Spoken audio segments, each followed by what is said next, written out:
ଆଜି ରାତିରେ ଗୋଟିଏ ଲବଙ୍ଗ ଏହି ଜାଗାରେ ରଖିଦିଅନ୍ତୁ।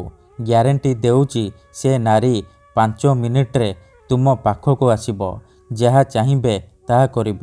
ହଁ ଫ୍ରେଣ୍ଡସ୍, ଯଦି ଆପଣ ସୁନ୍ଦରୀରୁ ସୁନ୍ଦରୀ ଝିଅକୁ ପଟେଇବାକୁ ଚାହୁଁଛନ୍ତି, ପଡ଼ିଶା ଘର ସୁନ୍ଦରୀ ଭାଉଜକୁ ପଟେଇବାକୁ ଚାହୁଁଛନ୍ତି, ତା ଆଡ଼କୁ ଆକର୍ଷିତ ହେଉଛନ୍ତି, କିନ୍ତୁ ଯେତେ ଚେଷ୍ଟା କଲେ ମଧ୍ୟ ତାକୁ ପଟେଇ ପାରୁନାହାନ୍ତି, ତେବେ ଆଜି ରାତିରେ ଶୋଇବା ପୂର୍ବରୁ ଗୋଟିଏ ଲବଙ୍ଗ ଏହି ଜାଗାରେ ରଖିଦିଅନ୍ତୁ। ଗ୍ୟାରେଣ୍ଟି ଦେଉଛି ଯେତେ ସୁନ୍ଦରୀ ଝିଅ ହେଉ ବା ପଡ଼ିଶା ଘର ଭାଉଜ ତୁମ ପାଖକୁ ଆସିବା ପାଇଁ ବାଧ୍ୟ ହେବ। ଯାହା ଚାହିଁବେ ତାହା କରିବ। କୌଣସି ପ୍ରକାର ବାଧା ଦେବ ନାହିଁ। ନମସ୍କାର ଫ୍ରେଣ୍ଡସ୍, ଓଡ଼ିଆ ଫଣ୍ଡା ଚ୍ୟାନେଲକୁ ଆପଣମାନଙ୍କୁ ସ୍ୱାଗତ। ଲବଙ୍ଗର ଏହି ବଶୀକରଣ ପ୍ରଚଣ୍ଡ ମହାଶକ୍ତିଶାଳୀ ବଶୀକରଣ। ଏହାର ପ୍ରୟୋଗ କେବେ ବି ଖାଲି ଯାଏନି।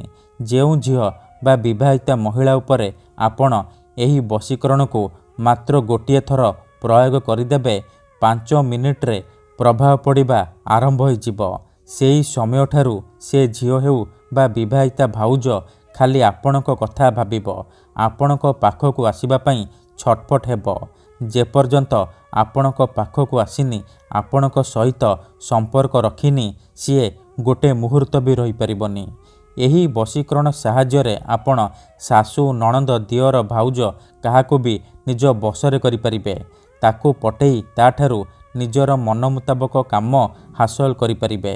ଯଦି କେଉଁ ଝିଅ ଆପଣଙ୍କୁ ଧୋକା ଦେଇଛି, ଛାଡ଼ି ପଳେଇଛି, ଆପଣଙ୍କ ନମ୍ବର ବ୍ଲକ୍ କରିଦେଇଛି, ଆପଣଙ୍କ ସହିତ କଥା ହେଉନି, ଅନ୍ୟ କାହା ସହିତ କଥା ହେଉଛି, ଅନ୍ୟ କାହାକୁ ଭଲ ପାଉଛି, ଆଉ ଆପଣ ନିଜ ପ୍ରେମକୁ ଫେରି ପାଇବାକୁ ଚାହୁଁଛନ୍ତି, ତେବେ ଆଜି ରାତିରେ ଶୋଇବା ପୂର୍ବରୁ ଗୋଟିଏ ଲବଙ୍ଗ ଏହି ଜାଗାରେ ରଖିଦିଅନ୍ତୁ।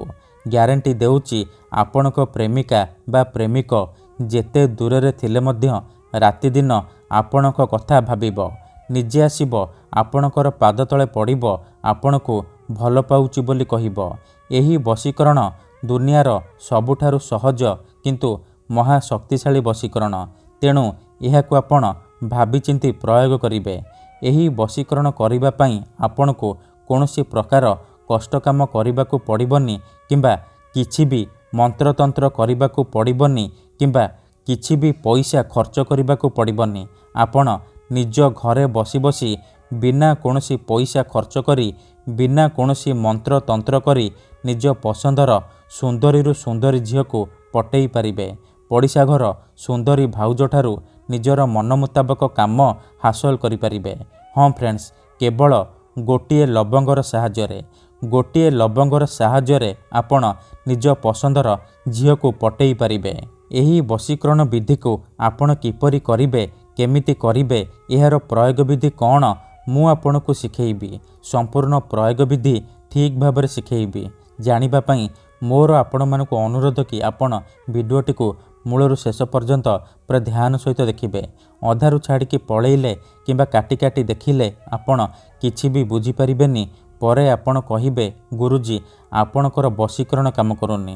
ଦେଖନ୍ତୁ, ଯେଉଁପରି ଆପଣ ଭଗବାନଙ୍କୁ ମାନୁଛନ୍ତି, ଭଗବାନଙ୍କ ଉପରେ ବିଶ୍ୱାସ ରଖିଛନ୍ତି, ନିଜର ସବୁ ଦୁଃଖ କଷ୍ଟ ଅସୁବିଧା ଭଗବାନଙ୍କୁ ଜଣାଉଛନ୍ତି, ଯଦି ସେ ଅସୁବିଧାର ସମାଧାନ ନ ହେଲା, ତାହାର ମାନେ ନୁହେଁ କି ଭଗବାନ ନାହାନ୍ତି।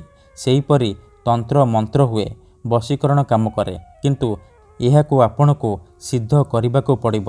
ପ୍ରୟୋଗ ବିଧିକୁ ଠିକ୍ ଭାବରେ କରିବାକୁ ପଡ଼ିବ।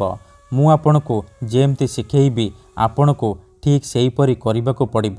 ତେବେ ଯାଇ ମୁଁ ଆପଣଙ୍କୁ ଗ୍ୟାରେଣ୍ଟି ଦେଉଛି, ଆପଣ ଯେଉଁ ଝିଅ ବା ବିବାହିତା ମହିଳା ଉପରେ ଏହି ବଶୀକରଣକୁ ପ୍ରୟୋଗ କରିଦେବେ, ସିଏ ଗ୍ୟାରେଣ୍ଟି ପଟିଯିବ, ଆପଣଙ୍କ ପ୍ରେମରେ ଦିବାନୀ ହେଇଯିବ। ଆପଣ ତାକୁ ଅତି ସହଜରେ ନିଜ ବଶରେ କରିପାରିବେ। ସିଏ ପାଗଳୀ ପରି ଆପଣଙ୍କୁ ଭଲ ପାଇବାକୁ ଲାଗିବ, ଆପଣଙ୍କୁ ନ ଦେଖି ରହିପାରିବନି।